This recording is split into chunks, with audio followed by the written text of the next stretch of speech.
SSC academy आपका स्वागत करती है। जैसा कि अब हमारी एक नई श्रृंखला स्टार्ट होगी जिसमें हम लोग कक्षा 10, कक्षा 11, कक्षा 12 और कक्षा 9 साथ साथ बीएससी के बच्चों के लिए हम चैप्टर वाइज क्लासें आप लोगों को प्रोवाइड करेंगे। ठीक उसी श्रृंखला में यदि हम चलें तो आज हमने बहुत ही बढ़िया टॉपिक लिया है जिसका नाम क्या है, त्रिकोणमिति। ठीक, यह चैप्टर कक्षा 10 में भी है, कक्षा 11 में भी है, कक्षा 12 में भी है और साथ साथ बीएससी में भी यह चैप्टर है। ठीक, तो हम इस चैप्टर को ध्यान पूर्वक करके समझेंगे। ठीक, यदि हम देखें त्रिकोणमिति, क्या पढ़ने जा रहे हैं आज हम, त्रिकोणमिति। तो त्रि मीन्स कितना होता है, तो त्रि मीन्स 3, त्रि मीन्स 3, कोण मीन्स कोण और मिति मीन्स मापन, यानी 3 कोणों का मापन। ठीक, यदि हम देखें त्रिकोणमिति क्या है तो इसका जो हिंदी का शाब्दिक अर्थ यदि हम देखें तो त्रि मीन्स होता है 3, कोण मीन्स होता है कोण और मिति मीन्स मापन, यानी 3 कोणों का मापन। यदि हम देखें त्रिकोणमिति को इंग्लिश में क्या कहते हैं, ट्रिग्नोमेट्री कहते हैं। ठीक, जो ट्रिग्नोमेट्री है वह ग्रीक भाषा के 3 शब्दों से मिलकर बना है। ग्रीक भाषा के कितने शब्दों से मिलकर बना है, 3 शब्दों से। कौन कौन से 3 शब्द, तो एक होता है ट्राई, दूसरा होता है गन और तीसरा होता है मेट्रॉन। ट्राई मीन्स होता है 3 और गन मीन्स होता है भुजा और मेट्रॉन मीन्स होता है मापन, यानी 3 भुजा का मापन या माप। ठीक, यहां से जो हिंदी का शाब्दिक अर्थ निकल रहा है 3 कोणों का माप और जो इंग्लिश का शाब्दिक अर्थ निकल रहा है 3 भुजा का माप। ठीक, तो यदि हम इसकी परिभाषा देखें ट्रिग्नोमेट्री किसे कहते हैं, तो किसी त्रिभुज की भुजाओं तथा कोणों के बीच के संबंध का अध्ययन ही त्रिकोणमिति कहलाता है। जैसे कोई त्रिभुज दिया है, जैसे कोई त्रिभुज है, इसमें जो भुजा है, भुजा और कोण के बीच में क्या संबंध है, इसका अध्ययन ही क्या कहलाता है, ट्रिग्नोमेट्री कहलाता है। तो ट्रिग्नोमेट्री क्या है, किसी त्रिभुज की भुजाओं तथा कोणों के बीच संबंधों का अध्ययन ही त्रिकोणमिति कहलाता है। फिर से, किसी त्रिभुज की भुजाओं तथा कोणों के बीच संबंधों का अध्ययन ही त्रिकोणमिति कहलाता है।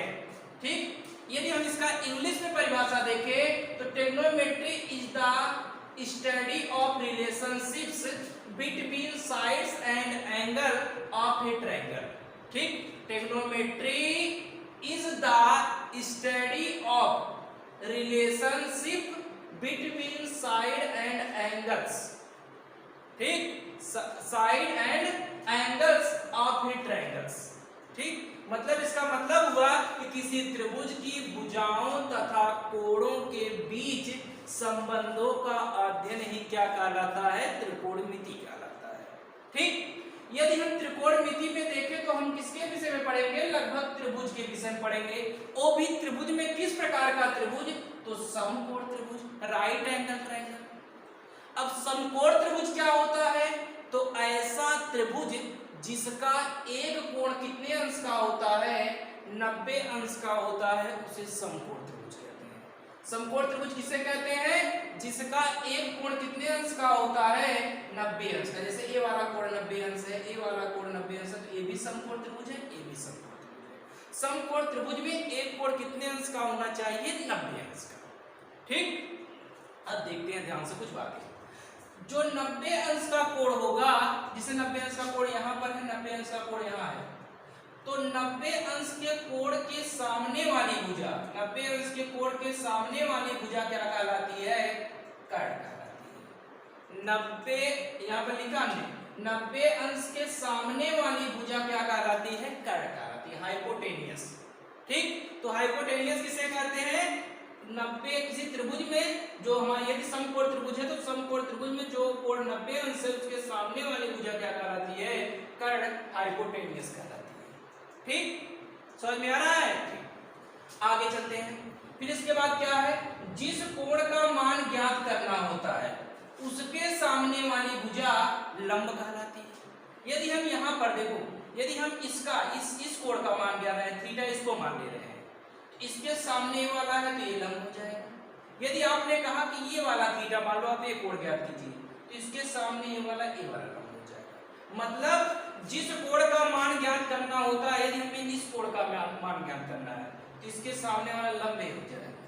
ठीक, यदि हमें इस कोण का मान ज्ञात करना है तो इसके सामने वाला लंब ही हो जाएगा। हमने क्या लिखा है कि जिस कोण का मान ज्ञात करना होता है उसके सामने वाली भुजा क्या कहलाती है, लंब कहलाती है। ठीक, और जो भुजा बची होती है वह क्या कहलाती है, तो बची भुजा ही हमारी आधार कहलाती है। ठीक, तो हमने जाना कि समकोण त्रिभुज में 3 भुजाएं होती हैं, एक कर्ण होता है, एक लंब होता है, एक आधार होता है। हाइपोटेनियस, परपेंडिकुलर एंड बेस ना, there are 3 sides of right angle triangle. ठीक, तो समकोण त्रिभुज में कितनी भुजाएं होती हैं, 3 भुजा। 90 अंश के सामने वाली भुजा कर्ण कहलाती है। जिस कोण का मान ज्ञात करना होता है उसके सामने वाली भुजा लंब कहलाती है। ठीक, फिर इसके बाद जो बचती भुजा है वो हमारी क्या कहलाती है, आधार कहलाती है। इतना समझ में आ गया? ठीक ठीक, आगे चलते हैं। पाइथागोरस प्रमेय। पाइथागोरस प्रमेय क्या है? तो पाइथागोरस प्रमेय क्या है? पाइथागोरस प्रमेय ने कहा कि किसी समकोण त्रिभुज में कर्ण पर बना वर्ग शेष अन्य भुजाओं के वर्गों के योगफल के बराबर होता है। फिर से कॉपी में नोट कीजिए, किसी समकोण त्रिभुज में कर्ण पर बना वर्ग शेष 2 भुजाओं के वर्गों के योग के बराबर होता है। अर्थात कर्ण स्क्वायर बराबर लंब स्क्वायर प्लस आधार स्क्वायर। इससे हम क्या करते हैं, यदि समकोण त्रिभुज की 2 भुजाएं ज्ञात होती हैं तो तीसरी भुजा का मान हम किससे निकालते हैं, पाइथागोरस प्रमेय से। ठीक, तो पाइथागोरस प्रमेय से क्या करते हैं, यदि किसी त्रिभुज की 2 भुजाएं पता हो, मान लीजिए हमें लंब और आधार पता है तो हम कर्ण निकाल सकते हैं, या कोई भी 2 भुजा पता है तो तीसरी भुजा हम पाइथागोरस प्रमेय की हेल्प से ज्ञात कर सकते हैं। ठीक, समझ में आ रहा है ना? ठीक, चलते हैं अब हम कहा त्रिकोणमिति अनुपात पर ना, ट्रिग्नोमेट्री रेशियो। तो ट्रिग्नोमेट्री रेशियो ज्ञात करने के 2 ढांसू तरीके हैं। ठीक, आप लोग जानते भी होंगे, कुछ लोग जानते होंगे, कुछ लोग नहीं जानते होंगे। तो 2 ढांसू तरीके हैं। ठीक, त्रिकोणमिति रेशियो कोई पूछे कितने हैं या त्रिकोणमिति अनुपात कितने हैं तो छांटना है। कौन कौन छांटी? साइन, कॉस, टैन, कोसेक, सेक और काट। ठीक, ये हमारे क्या है, तो ये हमारे ट्रिग्नोमेट्री रेशियो है। ठीक, अब इनका सूत्र हम कैसे ज्ञात करेंगे?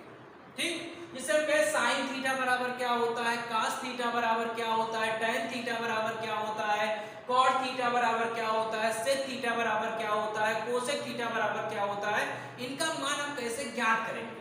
ठीक, जो हमारी पहली ट्रिक है क्या, लाल बटे कक्का। लाल बटे कक्का, ये हिंदी बोर्ड वाले बच्चों के लिए जो हिंदी में मतलब हिंदी में पढ़ते हैं। ठीक, हम कहते हैं यूपी बोर्ड हुआ ना, यही जहां सब लोग रटवाते हैं। ठीक, तो क्या है, अगर हम कहें साइन थीटा का मान, तो साइन थीटा ही पहला वाला होता है लंब, लंब मतलब लंब और के मतलब कर्ण, लंब बटे कर्ण, लंब बटे कर्ण। ठीक, अगर हम दूसरा वाला क्या है, cos थीटा, अगर कोई पूछे cos थीटा का मान, तो a मतलब आधार और k मतलब कर्ण, आधार बटा कर्ण। कोई पूछे tan थीटा का मान, tan थीटा का, तो लंब बटे आधार, लंब बटे आधार। ठीक, तो sin थीटा का मान क्या होगा, लंब बटे कर्ण, लंब बटे कर्ण, यल अपान के, लंब बटे कर्ण। cos थीटा a अपान के मतलब आधार बटे कर्ण, आधार बटे कर्ण। tan थीटा ठीक लंब बटे आधार, लंब बटे आधार। ठीक, अब क्या होगा, साइन का उल्टा कोसेक होता है, कास का उल्टा सेक होता है, tan का उल्टा काट होता है। अब क्या करा, वैसे पलट दे कैसे रहते। ठीक, जब पलटा तो साइन की जो उल्टा हुए, यानी साइन उल्टा का कोसेक, तो कोसेक का सूत्र क्या होगा, इसको पलट दो। ठीक, तो कर्ण बटे लंब, कर्ण बटे लंब। या यहाँ पे देख लो यही हमारा कोसेक है, चाहे यहाँ देखो कर्ण बटे लंब, ठीक, चाहे इसको पलट दो यहाँ से देखो कर्ण बटे लंब, ठीक।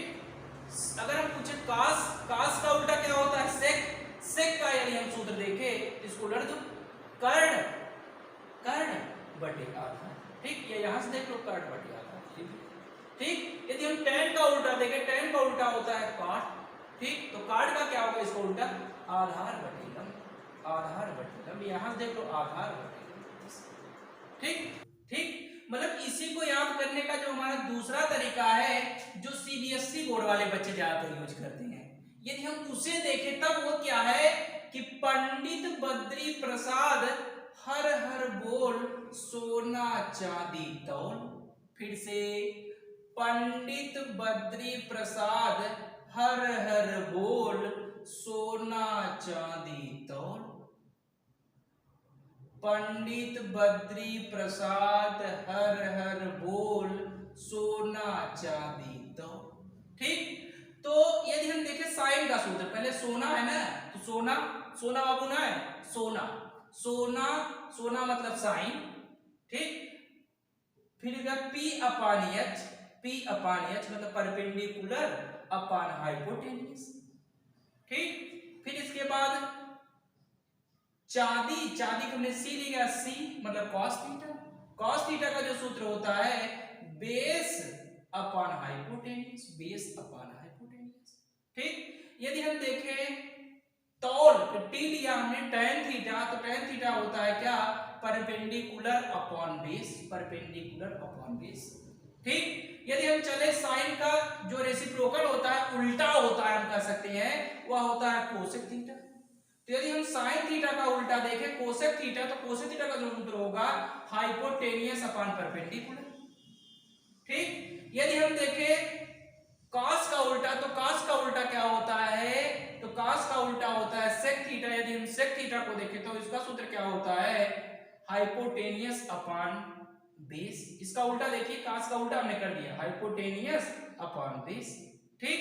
यदि हम कहें कॉट का फार्मूला, तो कॉट किसका अपोजिट होता है या रेसिप्रोकल होता है, तो tan का, tan का रेसिप्रोकल कर देते हैं, तो बेस अपॉन परपेंडिकुलर, ठीक। तो हमने क्या सीखा, एक हमने सीखा लाल बटे कक्का से, ठीक, याद करने की, दूसरे हमने क्या किससे सीखा कि पंडित बद्री प्रसाद हर हर बोल सोना चांदी तो, ठीक। तो हमने देखा यहां से साइन थीटा का perpendicular upon hypotenuse, cos theta का क्या base upon hypotenuse, tan theta का परपेंडिकुलर अपॉन बेस, साइन का उल्टा कोसेक होता है तो कोसेक थीटा का हाइपोटेनियस अपॉन परपेंडिकुलर, कॉस का उल्टा सेक होता है तो सेक का हाइपोटेनियस अपॉन बेस, फिर इसके बाद tan का उल्टा काट होता है तो काट का क्या बेस अपॉन परपेंडिकुलर, ठीक। तो इसी तरह हमने क्या किया यूपी बोर्ड वाले बच्चों के लिए भी काम कर लिया और सीबीएसई बोर्ड वाले बच्चों का काम कर लिया, ठीक, ठीक भैया। तो ठीक है, अब हम चलते हैं कुछ नोट की ओर, ठीक। तो अब हम आ गए हैं कहां पर, नोट पे। नोट पे हम क्या देखेंगे कि जो हमारा साइन का उल्टा क्या होता है, तो साइन का उल्टा हम पीछे बताए थे क्या होता है कोसेक होता है, लेकिन उल्टा कैसे लिखते हैं, जैसे हमने 5 का उल्टा बताओ तो 1/5, ठीक। वैसे हमारा सेम टू सेम साइन का उल्टा क्या होता है तो 1/कोसेक, ठीक। तो साइन थीटा बराबर हम कह सकते हैं 1/कोसेक थीटा, ठीक। यदि हम पूछे cos थीटा बराबर क्या होगा, तो cos का उल्टा हमने पीछे बताया 1/sec थीटा, ठीक। फिर tan का उल्टा क्या होता है 1/cot थीटा, ठीक। अब यदि साइन का उल्टा कोसेक होता है तो कोसेक का उल्टा साइन होगा, ठीक। तो कोसेक थीटा का उल्टा क्या होता है 1/sin थीटा, ठीक। सेक थीटा का उल्टा क्या होता है 1/cos थीटा, ठीक। कॉट थीटा का उल्टा क्या होता है 1/tan थीटा। ये दोनों सबसे ज्यादा इंपॉर्टेंट हैं, हमेशा काम आने वाली चीजें। ये मैथ में जब भी हम त्रिकोणमिति पढ़ेंगे तब इसका यूज किया जाएगा, ठीक। यदि हम देखें tan थीटा बराबर क्या होता है सूत्र, तो एक सूत्र और होता है tan थीटा का क्या 1/tan बटे कॉट, लेकिन हम हमेशा लगभग ज्यादातर यही सूत्र यूज करेंगे, tan थीटा बराबर sin थीटा बटे cos थीटा। ठीक, cot थीटा बराबर क्या होता है, तो cot थीटा बराबर होता है cos थीटा बटे sin थीटा। ठीक, तो ये क्या है, तो ये जो है इतना हमारा हुआ। अब हम चलते हैं कक्षा 10 की पहली एक्सरसाइज को चालू करने। ठीक, तो कक्षा 10 की पहली एक्सरसाइज को चालू करने, और इतना बेसिक यदि हमें समझ में आएगा तभी हमारी एक्सरसाइज जो त्रिकोणमिति की एक्सरसाइज है वो आएगी, नहीं तो नहीं आएगी।